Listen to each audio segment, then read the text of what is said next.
Hi everyone, welcome to Perfections. Today we are going to talk about Narciso Rodriguez for her Eau de Parfum Intense, the latest flanker from this line. A lot of people, I would say, did not really appreciate this perfume, but I actually have a very different take on it, and I think you're going to find it very interesting. First of all, as you can tell, I bought the biggest bottle. So that means, of course, that I really like it, and we're going to see now why. And why I think many other people will actually like it. First thing, this is a perfume that is very different from what you would expect from the Narciso Rodriguez for her line. And then you're gonna ask, why is this a flanker then? It makes sense this is a flanker because this is an Osmanthus perfume. Officially, forget the notes they declare. Officially they declare peach, bergamot, I think, which of course is in there, and then musk and red spider lily. Red spider lily is also a note of the latest perfume from the perfumer Sonia Constant. She has her own niche line, LK, amazing perfumes, and she's using the same note, red spider lily, also in Amber K, her latest release. So anyway, just giving you this a bit of information. So this perfume then also, of course, has musk, and then vetiver, vanilla, amber, and what else about that? And oh yeah, and moss in the base. So, but let's not focus on the notes, and let's focus on the perfume. So as I was saying, this is an Osmanthus fragrance. They go through all the type of aspects of the Osmanthus flower. Osmanthus flower has facets that are fruity, making us think of apricot and peach. Of course, it has flowery aspects as well, and it's a very bright, clean, not indolic at all flower. And then it has some leathery facets.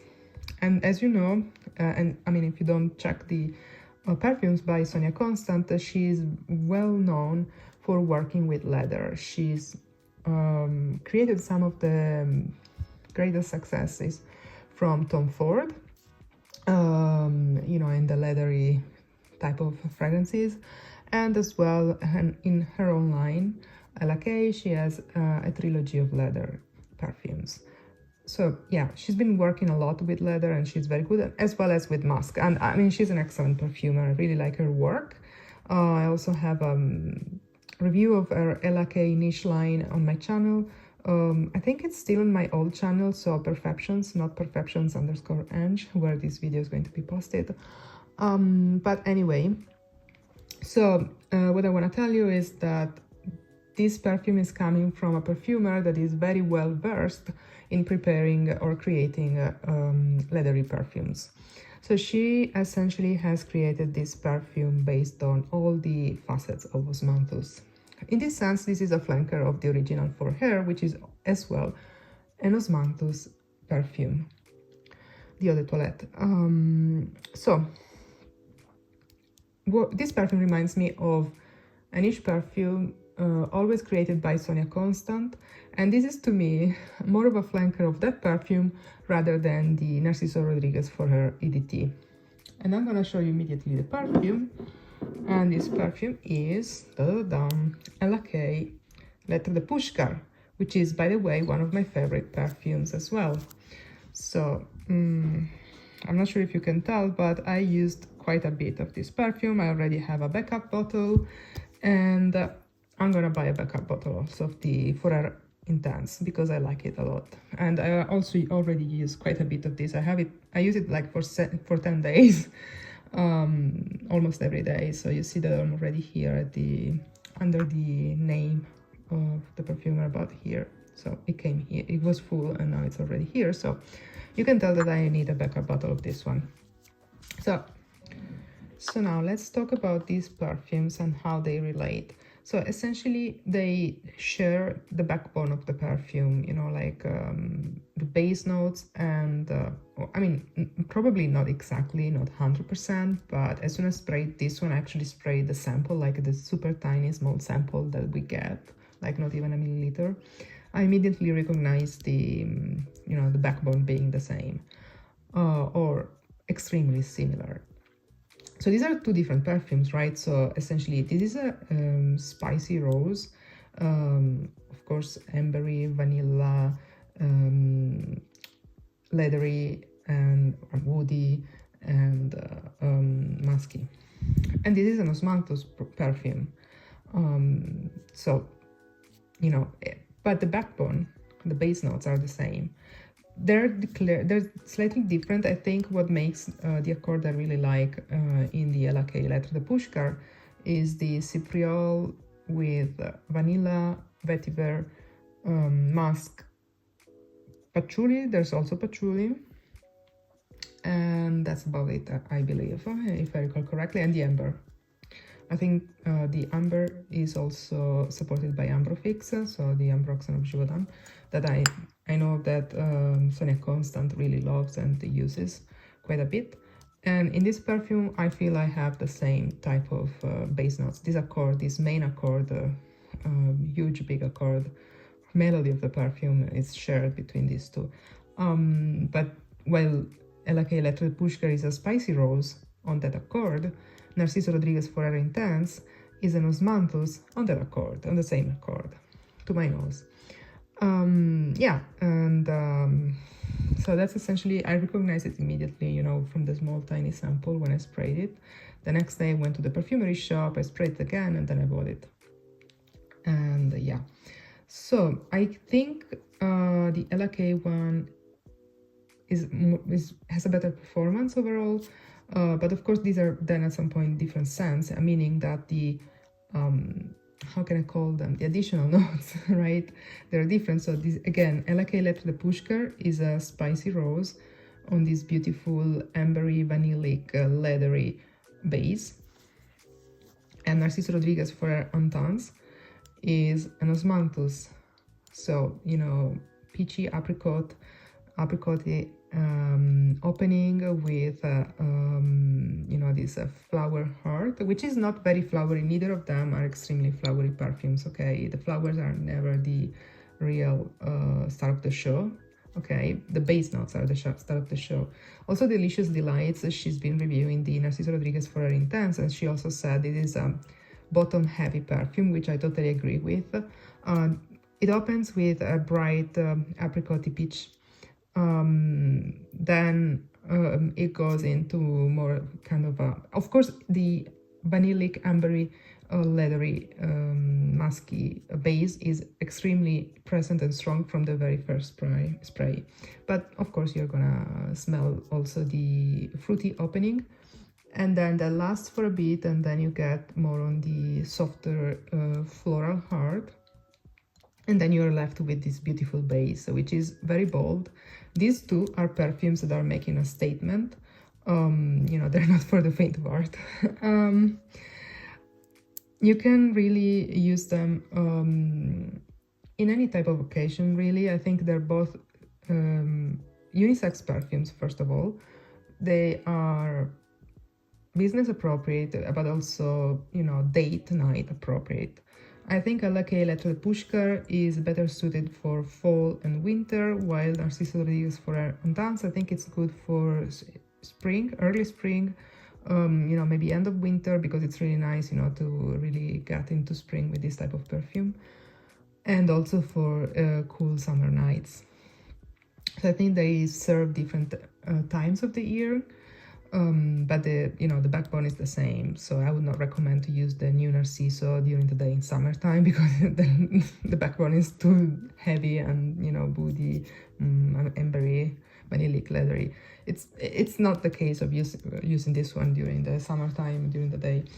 What else do I want to say? Oh yeah, why people did not appreciate the new Narciso Rodriguez Forever Intense. Let's talk about this, because I think the main problem that people had is that they had different expectations on this perfume. They did not expect the type of perfume that I've just described to you, which is, first of all, very similar to a niche perfume. So, it's hard for, the mass market to, always appreciate that type of perfumery. But trust me, this is a very easy to wear perfume, as well as the Ella K one. I think that's one of the greatest achievements that Sonia Constant always manages to do, to create beautiful scents which are very rich and somehow unique, but also very wearable. I think she's outstanding at this. And yeah, by the way, I also forgot to mention that the Lettre de Pushkar, I don't know if you can read the name, but yeah, Lettre de Pushkar is her bestseller in the line, in the LK line. So anyway, what I was saying, why wasn't this Narciso Rodriguez for her intense very well received, at least as it seems now? Because people were expecting something more along the lines of, you know, the usual Narciso Rodriguez for her. Maybe this Musk Nude from past year, which is a Lolita-like perfume, always by Sonia Constant. This is stunning, I love it. This is a very sexy perfume, by the way, without trying any hard. And then also maybe another perfume we have, always from the line, always from Sonia Constant. We have Masque Noir Rose. Narciso Rodriguez and Sonia Constant have been working together on the Narciso Rodriguez line for many years by now. And she's signed many of the perfumes from the brand. One of the things that you have to consider is that Narciso Rodriguez doesn't do market research on his perfumes. He just works with the perfumer, loves the scent, loves the perfume, gets the aesthetic he wants, and then he releases the perfume, and that's it. And that's something I really appreciate, because he's taking a big risk in putting on the market a perfume that, you know, it's not well known how it will be received, but at the same time, that's how beautiful scents are created. You know, you want somebody that has a clear aesthetic, that has an idea, an inspiration in mind to create a beautiful perfume, right? And very often, if you want to make it pleasant for everybody, it's not going to be that special, let's say it. I think this is one of the most interesting releases that we are going to see this year. I also believe if this perfume came out of a Tom Ford line, the private line from Tom Ford, or, you know, like an ombre leather line, you know, just to give you some references, this would be a hit, and this would be very well received and very well reviewed, and, you know, like a lot of people would buy it at Tom Ford prices, which are slightly higher, especially in the private line. It's kind of double the price of Narciso Rodriguez.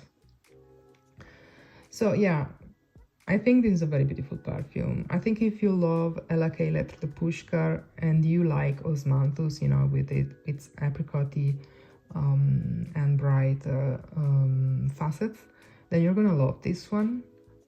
If you like Tom Ford private line style aesthetic of perfumery, then you're gonna love this one.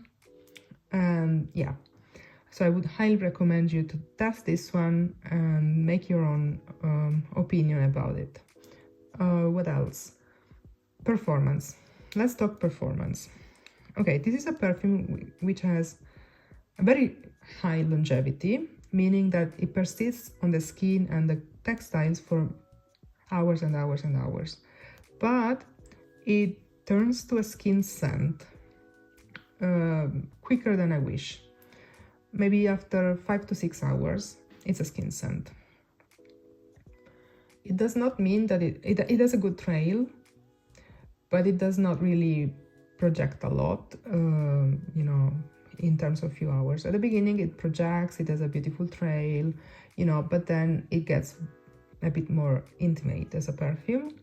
I think after maybe 4 hours, 3-4 hours, then it gets a bit closer, and then by the 5th to 6th hour is really a skin scent, essentially. But, you know, if your body warms up, if you put it in pulse points, then when you really warm up, then it would reactivate it a bit, because it's there, but it's a skin scent, essentially.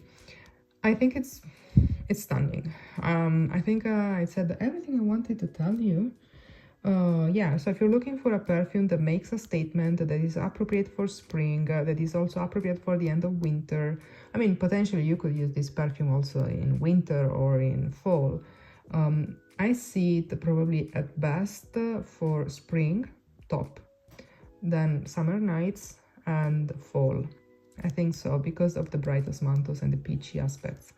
Yeah, I think it's one of the best releases of the year. It's gonna be one of the best releases of the year, I believe. By the way, this must be the year of osmanthus, because I'm seeing a lot of perfumes with osmanthus and very nice ones as well. Yeah, also the new one by Jean Paul Gaultier, La Belle Flower Edition, is a very original take on the La Belle line and the osmanthus. In case you haven't seen it, I should have the review. Yeah, the review is already posted on my channel, this one. So yeah, let me know if you try this perfume, what do you think about it? If you agree with me that it's more following the what we are used to see as a Tom Ford release, or as Ella Kay release. If you know Lettre de Pushkar by Ella Kay and you recognized it as very similar, let me know what you think, and yeah, see you next time. Bye!